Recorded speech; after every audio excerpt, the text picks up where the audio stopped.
আসসালামু আলাইকুম রহমতুল্লাহি ওয়া বারাকাতুহু। সম্মানিত দর্শক, একবার নবী করিম সাল্লাল্লাহু আলাইহি ওয়াসাল্লাম ঘর থেকে বের হয়ে রাস্তা দিয়ে যাচ্ছিলেন। পথিমধ্যে একটি উঁচু গম্বুজ বিশিষ্ট বাড়ি দেখতে পেয়ে নবী জিজ্ঞেস করলেন, এটা কি? সাহাবায়ে কেরাম উত্তর দিলেন, এই কুব্বাটি অর্থাৎ উঁচু গম্বুজ বিশিষ্ট বাড়িটি অমুক আনসারী সাহাবী নির্মাণ করেছেন। নবীজি তা শুনে নীরব রইলেন। পরবর্তীতে ওই আনসারী সাহাবী নবীজির দরবারে উপস্থিত হলেন এবং সালাম দিলেন। নবীজি সালামের উত্তর দিলেন না। আনসারী সাহাবী মনে করলেন যে নবীজি হয়তো সালাম শুনতে পায়নি অথবা খেয়াল করেননি, তাই তিনি আবার সালাম দিলেন। নবীজি সাল্লাল্লাহু আলাইহি ওয়াসাল্লাম তখন ওই আনসারী সাহাবী থেকে মুখ ফিরিয়ে নিলেন। আনসারী সাহাবী অত্যন্ত চিন্তিত হলেন এবং তিনি পেরেশান হয়ে গেলেন। আশপাশের সাহাবায়ে কেরামকে জিজ্ঞেস করলেন, কি হয়েছে? তখন সাহাবায়ে কেরাম সেই পূর্বের নবীজির ঘটনাটি খুলে বললেন, সেই রাস্তার ঘটনাটি খুলে বললেন। তখন আনসারী সাহাবী নবীজির দরবার থেকে চলে গেলেন এবং গিয়ে নিজের সেই উঁচু গম্বুজ বিশিষ্ট কুব্বাটি ভেঙে চুরমার করে মাটির সাথে মিশিয়ে নিশ্চিহ্ন করে দিলেন।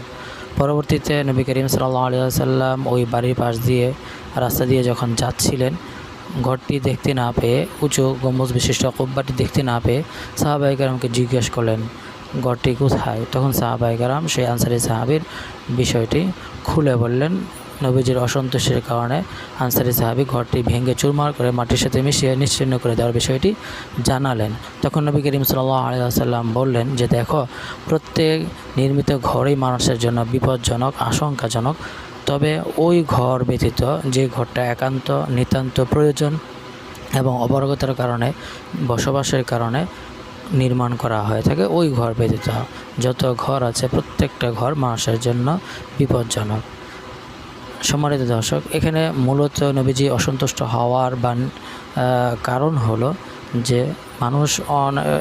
কারণ হলো যে এখানে ঘরটিকে উঁচু গম্বুজ বিশিষ্ট আকারে, কুব্বা আকারে অনেক অর্থ অপচয় করে নির্মাণ করা হয়েছিল। আর নবী করিম সাল্লাল্লাহু আলাইহি ওয়াসাল্লাম অর্থ অপচয়কে পছন্দ করতেন না। তাছাড়া কোরআন কারীমে আল্লাহ তাআলা অর্থ অপচয়কারীকে শয়তানের ভাই বলেছেন। যেমন আল্লাহ তাআলা বলেন, ইন্নাল মুবাযযিরিনা কানু ইখওয়ানাশ শায়াতিন। তো যেহেতু এই উঁচু গম্বুজ বিশিষ্ট কুব্বা নির্মাণ করার ক্ষেত্রে বা অত্যাধিক কারুকার্যপূর্ণ করে বাড়ি নির্মাণ করার ক্ষেত্রে যেহেতু অর্থের অপচয় হয়ে থাকে, এই জন্য নবী করিম সাল্লাল্লাহু আলাইহি ওয়াসাল্লাম এটাকে অপছন্দ করেছেন। আল্লাহ তাআলা আমাদের সবাইকে বুঝে আমল করার তৌফিক দিক। আসসালামু আলাইকুম ওয়া রাহমাতুল্লাহি ওয়া বারাকাতুহু।